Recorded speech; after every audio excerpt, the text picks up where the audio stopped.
మాజీ ప్రధాని శ్రీ మన్మోహన్ సింగ్ గారి మరణం భారతదేశ యావత్తు ప్రజానికానికి బాధ్యత కలిగించేటువంటి అంశంగా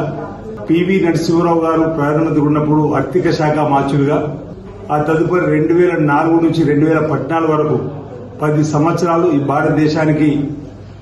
కాంగ్రెస్ పార్టీ ప్రభుత్వం శ్రీమతి సోనియా గాంధీ గారి సారథ్యంలో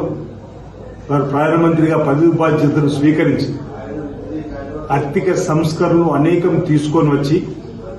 ప్రపంచ మేధావిగా ముద్రపడ్డటువంటి మన్మోహన్ సింగ్ గారి నాయకత్వంలో భారతదేశం అనేక రంగాల్లో ఆర్థిక విప్లవాలకు దారితీస్తూ జాతీయ ఉపాధి హామీ పథకం, రైట్ టు ఇన్ఫర్మేషన్ యాక్ట్, ఈ విధంగా అనేక